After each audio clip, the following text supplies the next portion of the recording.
우리 좋은 날입니다. 날씨도 많이 풀렸고 또 여러 가지 감기 걸리신 분들도 많이 나셨고 해서 오늘 이 시간 또 많은 분들 성도들이 또 귀한 자리에 오셨습니다. 우리 주님의 이름으로 여러분을 사랑하고 축복하고 한 주간 평안하셨죠? 서로 한번 인사하십시다. 우리 사랑합니다. 축복합니다. 환영합니다.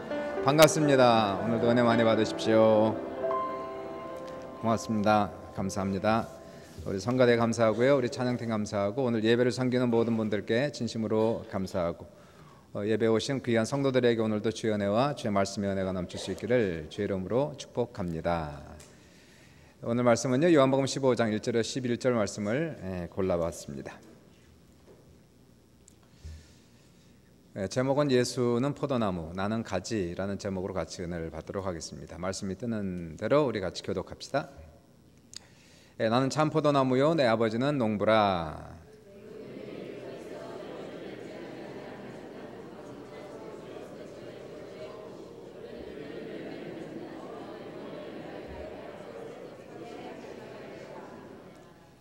너희는 내가 일러준 말로 이미 깨끗하여졌으니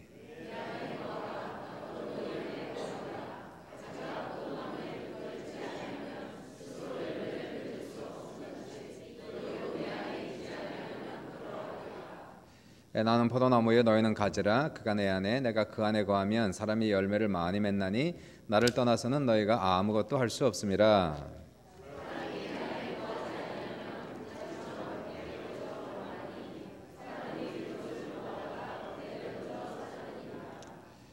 너희가 내 안에 거하고 내 말이 너희 안에 거하면 무엇이든지 원하는 대로 구하라. 그리하면 이루리라.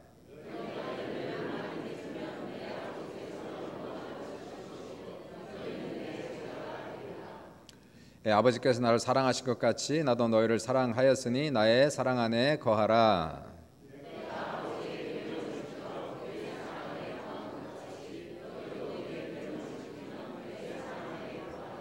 우리 마지막 절은 합독합니다. 내가 이것을 너희에게 이름은 내 기쁨이 너희 안에 있어 너희 기쁨을 충만하게 하려 함이라. 아멘. 한번 따라해 보실래요? 예수님 포도나무, 나는 가지. 이 요한복음 15장은 포도나무와 가지의 비유가 되죠. 이 비유라고 하는 것은 어떤 영적인 실체를 비유적으로, 상징적으로 설명을 하고 있는 것이기 때문에 이 비유 속에서 과연 주님이 말씀하시고자 하는 그 실체가 무엇인가를 먼저 알아야 됩니다. 이 비유는, 포도나무와 가지의 비유는 예수님과 우리의 관계성에 대해서 비유적으로, 상징적으로 지금 얘기하고 있는 거예요. 요한복음 15장을 보시면은 거기 열매란 단어가 8번, 열매란 단어가 8번 나옵니다. 결론적으로 얘기해서 오늘 본문에 있어서 결론은 무엇이냐면은 우리 신앙생활 속에서 가장 중요한 것은 무엇이다? 열매를 맺어야 된다 하는 거예요. 열매를 맺는 것이 가장 중요한 것이다. 이렇게 결론을 얘기합니다. 1절을 보시니까 말씀하시기를 나는 참 포도나무요 내 아버지는 농부라. 아버지가 농부래요. 하나님의 아버지가 농부와 같다는 겁니다. 비유입니다. 농부와 같다는 거예요. 그러니까 하나님께서 직접 포도나무를 심으시고 그리고 이것을 가꾸시고 열심히 하신다는 것입니다. 그분이 원하는 게 뭘까요? 농부가 원하는 게 뭡니까? 나무를 심고 열매나무 심고 그리고 열심히 하고 가꾼 다음에 그분이 원하는 건 무엇입니까? 한 가지입니다. 열매를 많이 얻기 원하는 거예요. 열매를 많이, 풍성한 열매를 맺기 원하는데 과연 무슨 열매를 얻기 원하실까요? 도대체 여기서 말씀하는 열매는 도대체 뭡니까 하는 거예요. 이 열매에 대한 해석이 분분해요. 그래서 저도 여러 가지 커멘트를 찾아보면서 그분들이 얘기하는 열매가 무엇인가를 살펴봤는데 이 해석자들이 설명이 다 틀려요. 열매에 대해서 각각 나름대로의 해석을 내놓았습니다. 저도 말씀을 준비하면서 고민을 많이 했어요. 도대체 하나님이 열매가 뭡니까? 나에게 바라시는, 우리에게 바라시는 도대체 열매는 뭡니까? 고민을 많이 하다가 결론을 내렸습니다. 지혜를 주셨는데요. 하나님 원하시는 열매가 이거구나. 뭘까요? 하나더라고요. 포도를 원하시더라고. 포도를. 포도나무에서 원하시는 게 뭘까? 열매가 포도지 뭐겠어요. 포도나무에 사과를 원합니까? 배를 원합니까? 포도나무니까 당연히 뭡니까? 포도를 원하시는. 포도를 원하시는구나. 무화과나무에서 엉겅퀴를 얻을 수가 없고 가시나무에서 포도 열매를 얻을 수가 없듯이 포도나무에서는 당연히 포도가 열리게 되어 있는 겁니다. 포도를 기대하게 되어 있는 거예요. 포도를 얻기를 원하는 거예요. 그럼 여기서 포도나무가 뭡니까? 포도나무가 지금 예수님이다라고 얘기하잖아요. 나는 참 포도나무요, 예수님이 포도나무예요. 그럼 우리의 삶 속에서 포도가 맺힌다는 게 도대체 무슨 뜻일까요? 예수님이 포도나무입니다. 우리는 가지입니다.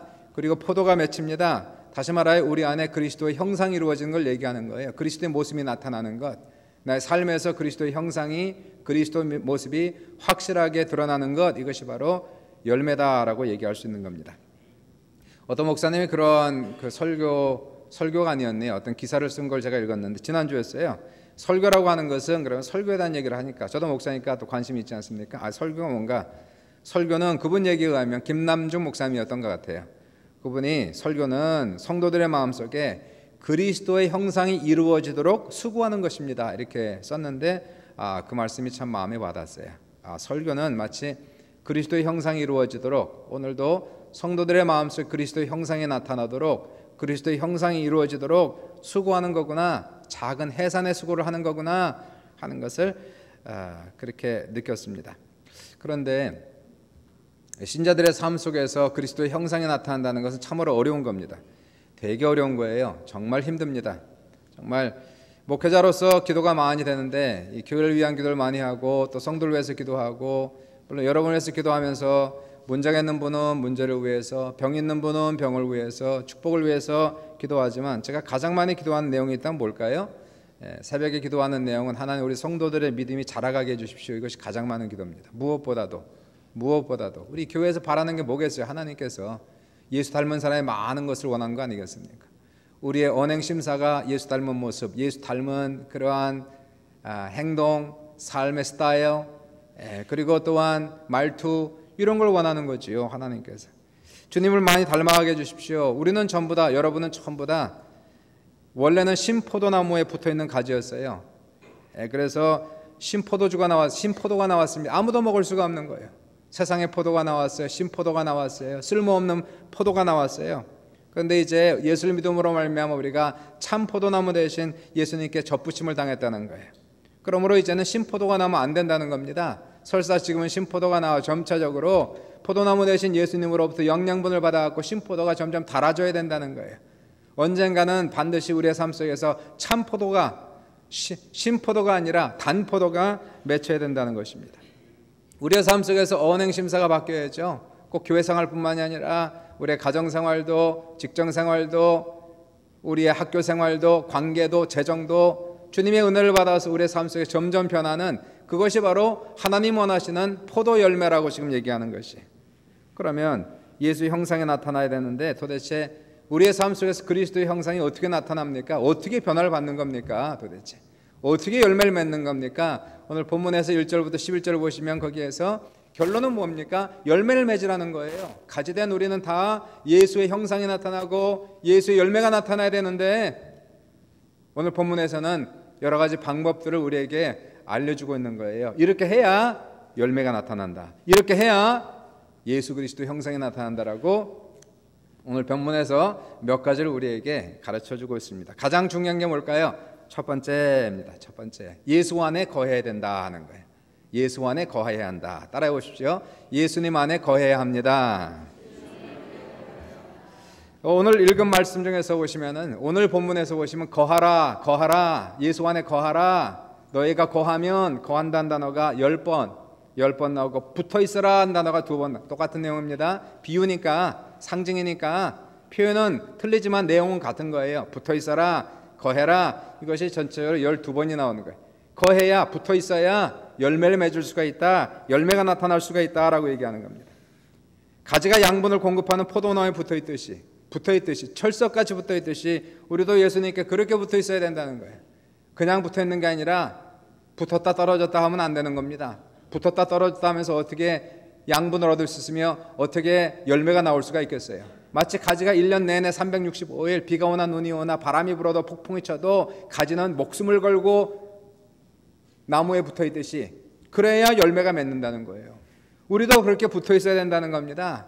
예수를 믿는 것이 그냥 파타임으로 믿는 것이 아니고, 잠시 잠깐 주일날만 믿는 것이 아니고, 1년 내내 365일 어딜 가든지 무엇을 하든지, 상황이 좋든지 나쁘든지, 좋은 일이든지 나쁜 일이 있든지 우리는 주님 앞에 붙어 있어야, 주님 안에 거해야 바로 주님으로부터 하나님의 은혜가 내 속에 들어오고, 그 은혜가 우리를 변화시키는 놀라운 역사가 나타난다는 것을 말씀하고 있는 거예요. 주님 안에 거해야 포도 열매가 맺힌다. 거하라, 붙어있으라는 말은 이 표현은 절대적으로 주님만을 의지하라는 겁니다. 마치 양이 목자를 절대적으로 의지하고 따라가듯이 어린 아기가 엄마에게 껌딱지처럼 붙어있듯이 우리는 주님을 그렇게 의지하고 따라가야만 변화의 역사가 나타날 수 있음을 우리에게 지금 말씀을 주시고 있는 거예요. 신앙생활을 오래 했다고 변하는 건 아닙니다. 교회를 오래 다녔다고 저절로 변하는 것도 아니에요. 직분을 받았다고 그래도 변하는 것은 결코 아닙니다. 왜 그럴까요? 나는 왜 교회를 다녔는데 변화가 안 됩니까? 나는 신앙생활을 오래 했는데 왜 신앙이 깊어지지가 않습니까? 오늘 본문을 얘기하면 그 이유는 간단한 거예요. 단 한 가지밖에 없는 거예요. 주님 안에 내가 온전히 거하지 않으니까 이런 문제가 생긴다는 겁니다. 교회를 다녀도 주님과 붙어 있어야 되는데, 철석같이 붙어 있어야 되는데 그렇지 못하다는 거예요. 주일만 붙어 있습니다. 1년에 몇 번 붙어 있습니다. 이런 식으로 어떻게 주님의 은혜가 내 속에 들어옵니까? 어떻게 내가 변화를 받을 수 있습니까? 내가 주님과 하나가 되어서 오래오래 그 안에 거하면 반드시 변화는 일어난다는 거예요. 여러분, 사람이 변하는 게 무지하게 어렵습니다. 진짜 안 변합니다. 그러나 변할 수 있습니다. 변할 수 있는 거예요. 기적 중에 기적이 있다면 내가 변한 것이 기적이고, 예수 믿는 사람들이 변하는 게 기적인데 그 기적은 오늘도 가능하다는 거예요. 그러나 어려운 겁니다. 대단히 어려운 거예요. 잘 안 되는 거예요. 어떻게 변합니까? 사람이 어떻게 뒤집어집니까? 어떻게 내 인격과 성격이 변합니까? 하나님 내 못된 습성을 어떻게 뜯어고칩니까? 내가 어떻게 주님 닮아갈 수 있습니까? 오늘 본문은 한 가지 방법밖에 안 가르쳐주고 있는 거예요. 주님 안에 철석같이 붙어있으라는 거예요. 비가 오나 눈이 오나 좋을 때나 나쁜 때나 생명 걸고 목숨 걸고 주님을 붙들고 있으면, 주님 안에 거하면 언젠가는 주님의 은혜가 내 안에 들어와서 신포도는 전부 다 달아지게 되고 우리의 삶 속에서 진정한 예수 그리스도의 모습과 형상이 드러나는 놀라운 역사가 나타납니다. 먼저는 내 안에 변화가 일어나야 되는 거예요. 내 안에. 나이에 관계없어요. 성별에 관계없어요. 내 환경에 관계없어요. 주님이 내 안에 거하고 내가 주님 안에 거하면 변화는 분명히 내 안에서 일어나고 있는 거예요. 마태복음 11장 29절 30절 읽어보시니까 우리가 잘 아는 말씀이, 수고하고 무거운 짐진 자들아 다 내게로 오라, 내가 너희를 쉬게 하리라. 나는 마음이 온유하고 겸손하니 내 멍에를 메고 내게 배우라. 그리하면 너희 마음에 쉼을 얻으리니. 여기서 주님께서 멍에를 메고 내 멍에를 메라, 이 표현과 내 안에 거하라, 나에게 붙어있어, 똑같은 표현이에요. 상징입니다. 비유입니다. 그러나 영적인 실체는 똑같은 거예요. 주님께 붙어있어라, 주님 안에 거하라, 주님과 멍에를 같이 하라, 같은 내용입니다. 이스라엘에서는 옛날 시대에, 고대 시대에 농사를 지을 때 소를 사용했지 않습니까? 우리 한국도 몇십 년 전만 해도 다 그렇게 했어요. 소로 달구지를 지게 하고 소 두 마리가, 옛날에 이스라엘은 한 마리가 아니라 꼭 두 마리씩, 두 마리에게 같은 멍에를 주었어요. 같은 멍에 두 마리에게 똑같은 멍에를 지우고 그리고 수레를 끌게 하고 땅을 갈게 했단 말입니다. 이와 같이 예수님께서 이 농사에 있는 그러한 모습을 비유적으로 설명하면서, 그러면서 마치 두 마리가 같이 같은 멍에를 메고 농사를 짓고 땅을 갈듯이 너는 나와 함께 멍에를 메우라는 얘기예요. 멍에를 지고 가라.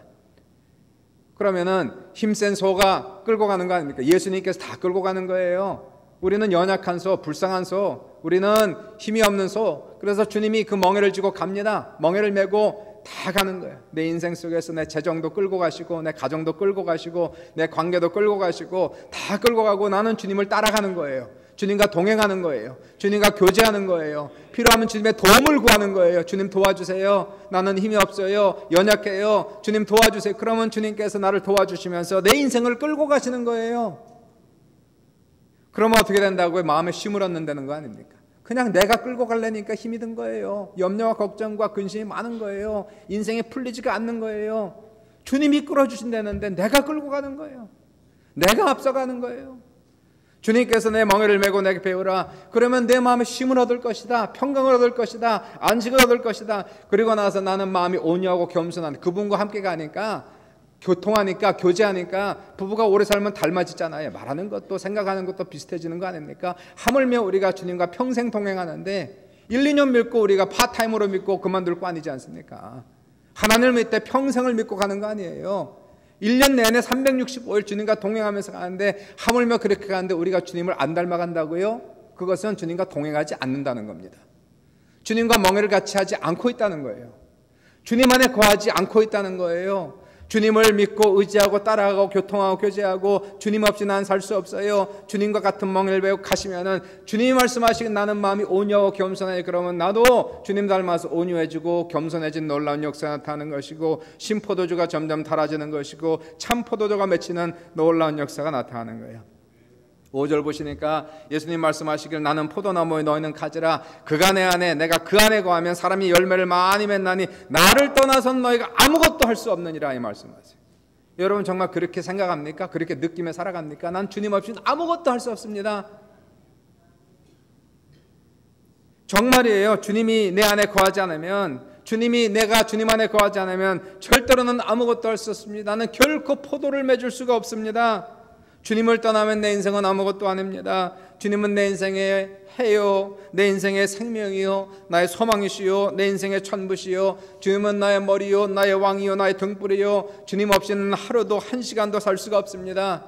물고기가 물이 필요하듯이 우리에게 날마다 공기가 필요하듯이 주님은 나의 인생의 전부요, 주님 없이는 1분도 살 수가 없습니다 라는 그러한 자세, 이게 붙어있는 자세란 말이에요.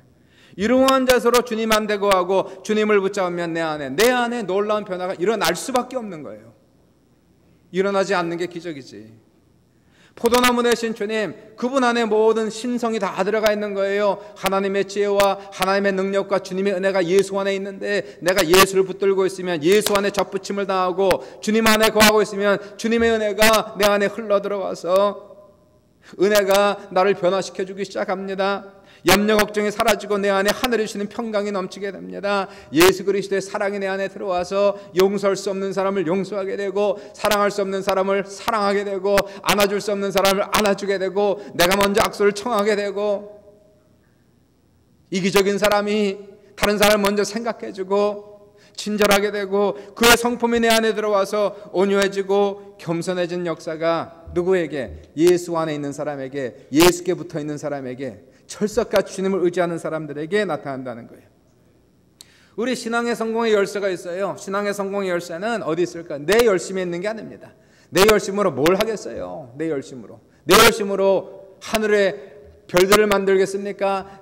하늘의 해와 달들을 만들겠습니까? 인생의 성공과 성공의 열쇠는, 신앙의 성공의 열쇠는 내가 얼마나 주님 안에 붙어 있는가. 열심을 내도 어디 열심을 내야 될까요? 어떤 나의 공적의 열심을 낼 것이 아니라 내가 주님 안에 붙어있는 그러한 열심을 내야 되는 거예요. 내가 정말 주님 앞에 붙어있기 원합니다.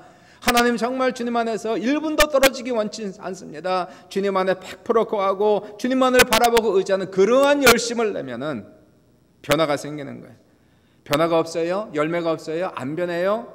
이건 주님이 함께하지 않고 있다는 거예요. 내가 주님 안에 거하지 않고 있다는 거예요. 붙어있는 것처럼 보이지만 실상 붙어있지 않는 그러한 삶이 너무나 많은 거예요. 가짜입니다. 가짜예요.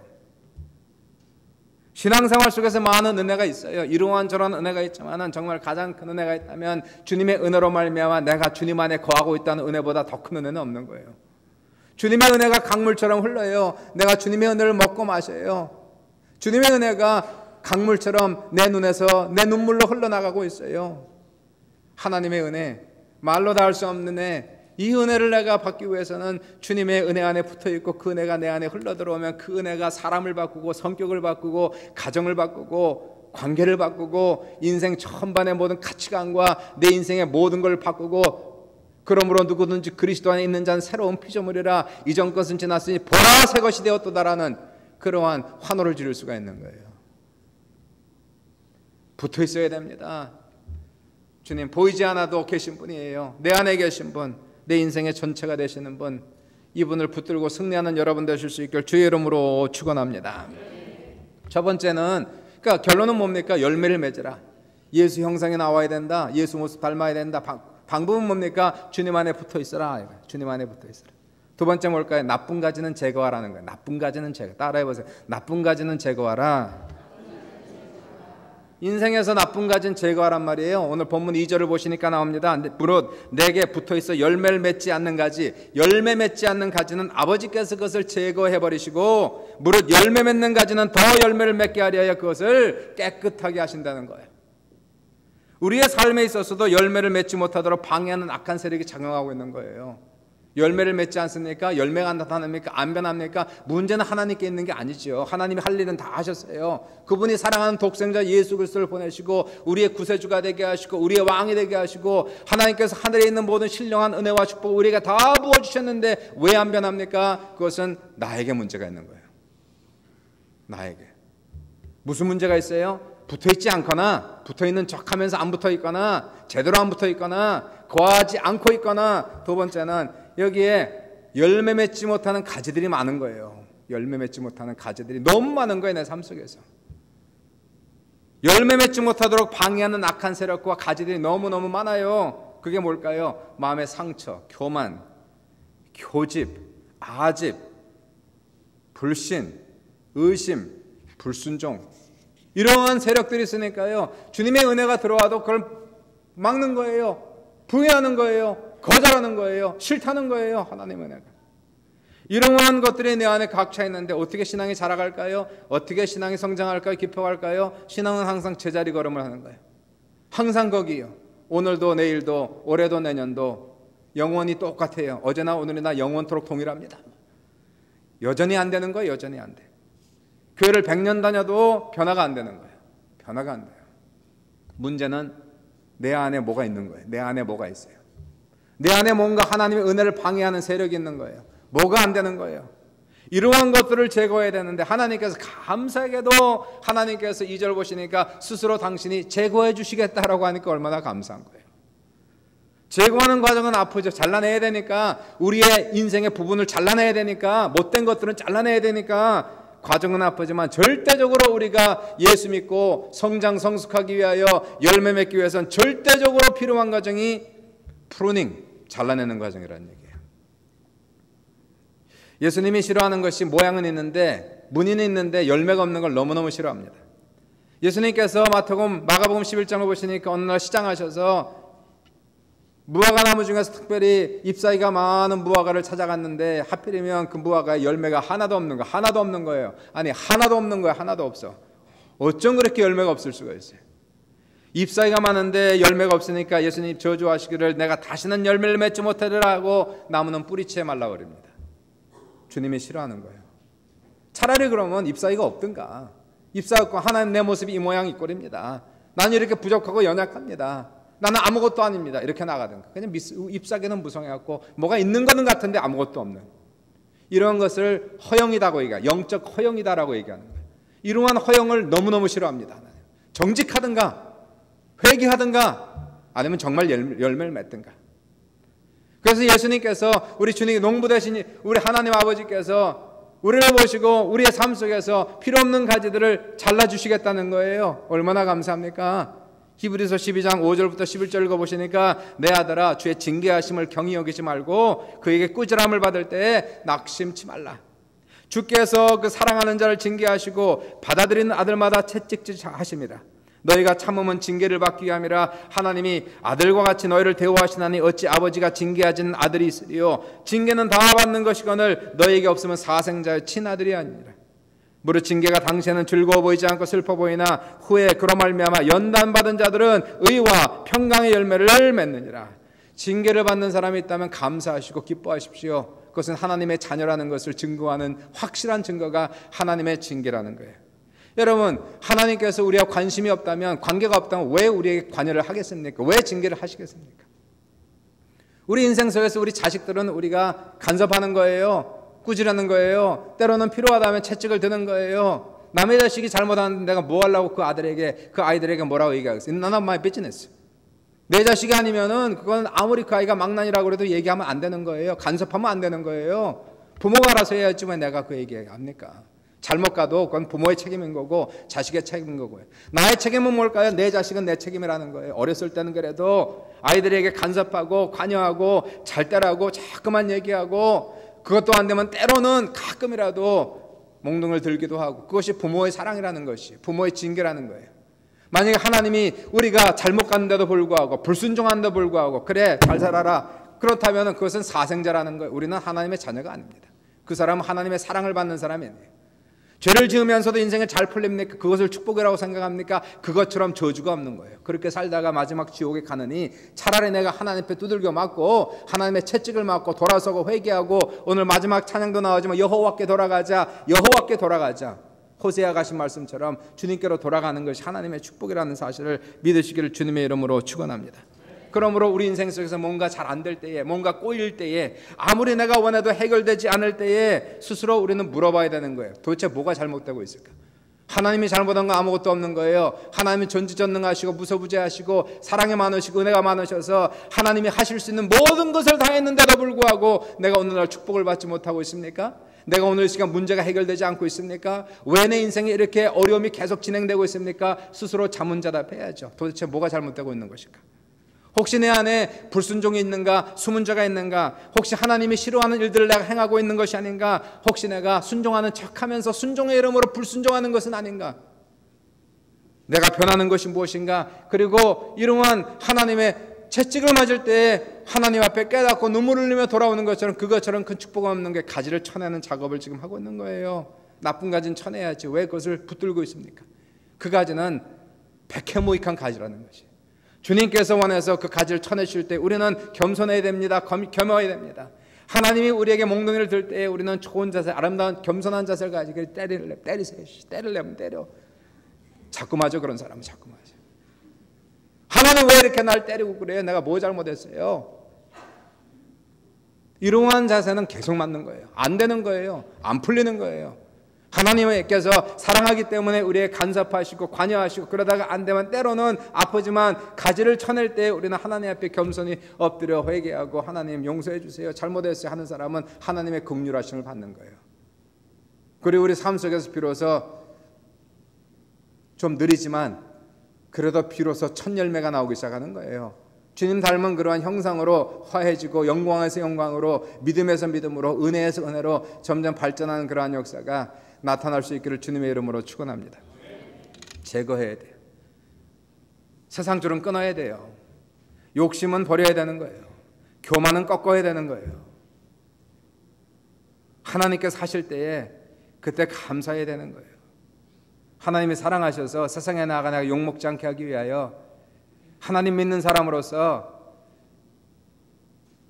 세상 사람들의 구설수에 오르지 않게 하기 위하여 하나님 나를 오늘도 이렇게 만들어주심을 감사합니다. 토기장이 되신 예수님, 토기장이 되신 하나님께 이 부족한 내 인생을 들여서 하나님 지금이라도 나를 깨뜨려서 주님의 형상을 담게 하소서 하는 사람들에게 오늘 본문을 보시면 이러한 사람들이 주님께 붙어있는 사람이라는 것이에요.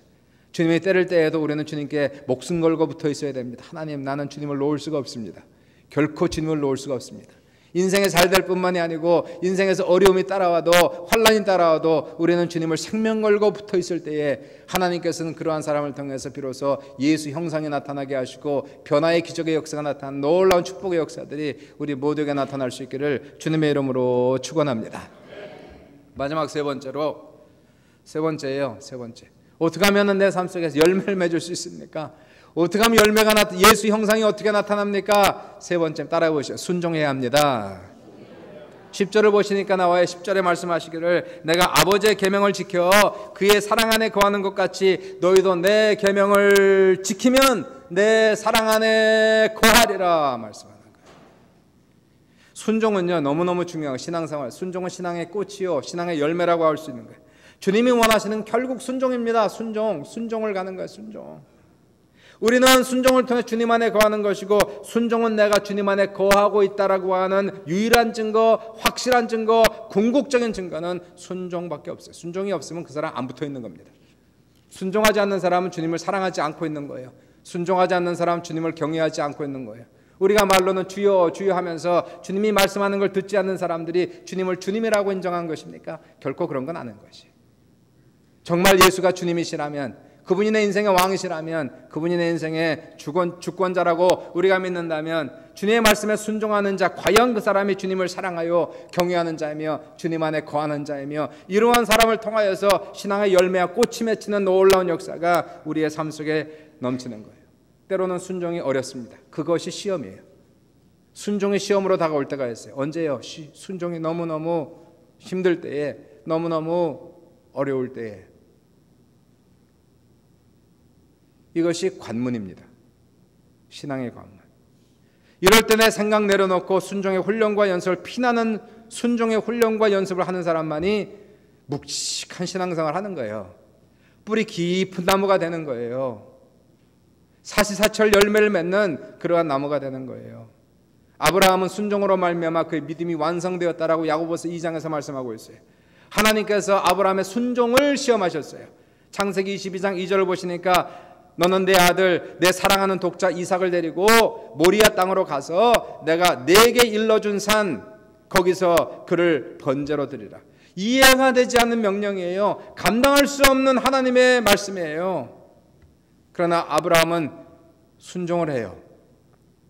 그 다음 절 3절 보시니까 아브라함이 아침에 일찌감치 일어나서 전날 저녁에 하나님 명령하시고 순종은 그 다음날 새벽까지 순종하는 거예요. 왜냐할까요? 오래 생각하면 딴 생각합니다. 계산합니다. 그리고 불순종하기 시작하는 거예요. 인간의 교묘한 꾀를 내어서 순종이란 이름으로 불순종하는 것이 인간의 모습이에요. 아브라함은 알아요. 그래서 시간을 두지 아니하고 밤중에 떨어진 말씀 새벽같이 일어나서 아브라함은 순종하는 거예요.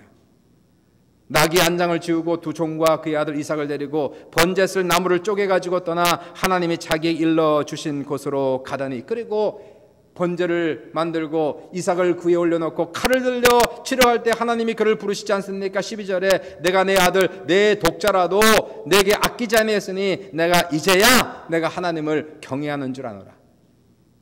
내가 이제야 하나님을 경외하는 줄 알겠다는 거예요. 뭘 통해? 순종 통해서. 순종하지 않는 사람은 경외하는 사람이 아닙니다.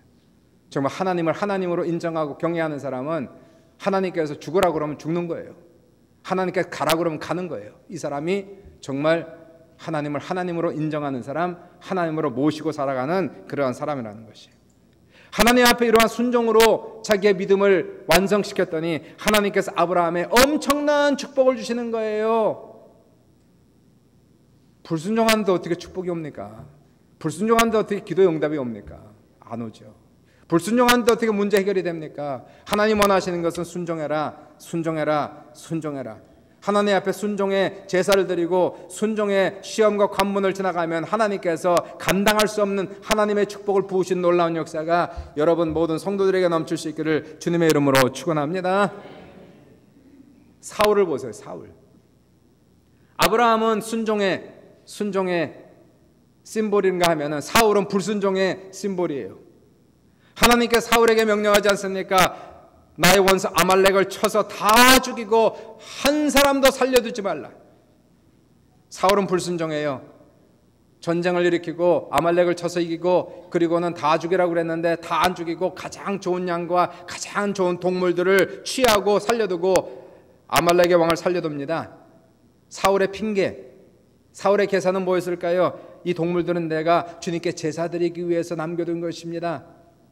이것이 뭐예요? 순종의 이름으로 불순종하는 것을 지금 얘기하는 거예요. 성경은 말씀하시기를 사무엘 선지자가 말씀하지 않습니까? 사무엘상 15장 22절 13절에 순종이 뭐보다 낫고 제사보다 낫고 하나님 말씀 듣는 것이 수양의 기름보다 나으니 거역하는 것은 점치는 죄와 같고 완고한 것은 사신 우상에게 절하는 죄와 같음이라. 왕이 여호와의 말씀을 버렸으므로 여호와께서도 왕을 버려 왕이 되지 못하게 하셨나이다. 하나님을 버리니까 하나님의 버림받는 거예요. 하나님 말씀에 불순종하니까 하나님의 축복을 다 잃어버리는 거예요. 순종이 예배보다 더 중요하다는 거 아닙니까? 순종이. 우리가 왜 예배를 드릴까? 예배를 통해 순종을 배우는 거예요. 이 시간 예배를 통하여 말씀을 듣고 기도하다가 우리가 순종으로 나아가는 것이고요. 성령은 왜 왔습니까? 성령을 받아서 우리의 삶 속에 성령 충만하여 순종으로 가는 것이고요. 신앙생활은 왜 합니까? 신앙생활을 통해서 기도와 말씀을 통하여 교회 생활을 통하여 순종을 배우고 순종하는 사람이 되어서 하나님께서 우리 토론토 순복음교회를 보고 뭘 원하실까요? 순종의 열매를 원하시는 거예요. 예수 그리스도 닮은 사람을 원하시는 것이에요.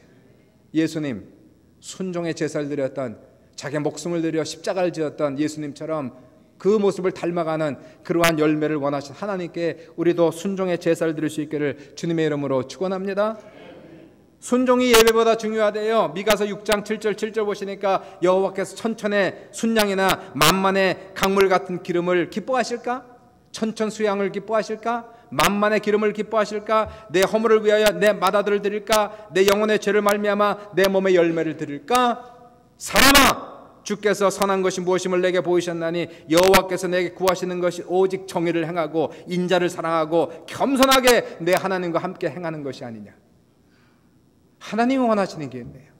제사보다 예배보다 더 중요한 이걸 통해서 우리는 정의를 배우고 공의를 배우고 정직을 배우고 순종을 배워서 하나님 앞에 세상에 나아가 빛이 되게 하시고 소금 되게 하시고 하나님께 영광 드리는 사람이 되게 하라고 오늘 성경은 말씀하고 있는 것이니까.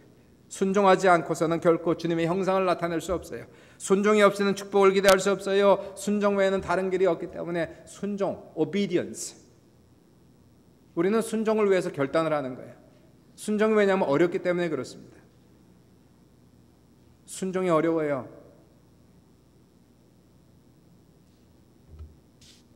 순종이라고 하는 것은 내가 과연 주님 안에 거하는가 거하지 않는가를 결국 결정할 수 있는 가장 중요한 잣대가 순종이에요. 주님 안에 거하는 자, 이 사람은 순종합니다. 주님을 나의 목자로 삼은 자, 주님을 나의 포도나무로 생각하는 자, 주님을 하나님으로 믿는 자, 이 사람은 무슨 일이 있어도 순종을 결정하고 헌신하는 거예요. 결론을 내릴게요. 오늘 본문을 보시니까 오늘 본문에서 예수님 그 포도나무와 가지의 비유를 드시는 것은 어떤 영적 실체를 비유로 말씀하고 있어요. 영적 실체. 예수님과 나와의 관계를 얘기하고 계시면서요. 하나님 아버지의 농부래요.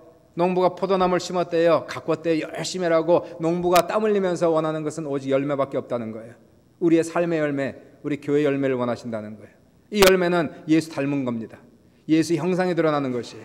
어떻게 예수 형상이 드러납니까? 어떻게 예수를 닮아갑니까? 이 못된 성격이 어떻게 변합니까? 변해야 되는 거예요.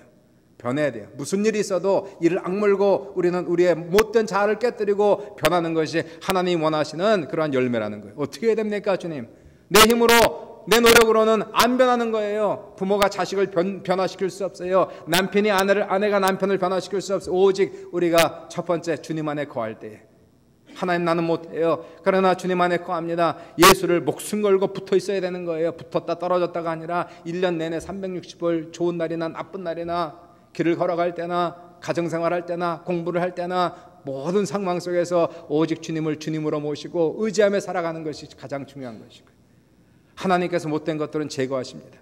못된 가지를 제거할 때에 하나님 감사합니다. 내 자신을 드리고 나의 연약함, 나의 못된 것들, 나의 잘못된 걸 주님 앞에 드려서 하나님 걷어가세요. 하나님 치워주세요. 하나님 고쳐주세요. 하나님 잘라내세요.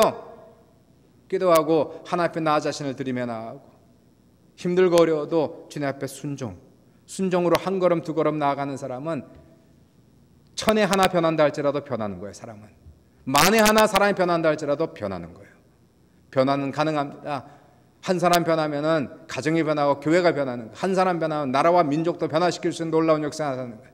하나님 원하시는 건 진정한 열매 하나를 이 시간에 원하신다고 말씀하실 때 사랑하는 여러분, 오늘 이 시간에 하나님의 말씀을 듣고 우리가 깨닫고 우리 자신이 오늘도 주님 앞에 드려서 열매가 되시기를 하늘의 진정한 열매가 될 수 있기를, 주님이 바라시고 기뻐하시는 열매가 될 수 있기를, 우리 교회가 열매가 될 수 있기를 주님의 이름으로 축복합니다. 주의 이름으로 축복합니다. 이 시간 우리 주님 앞에 기도합시다.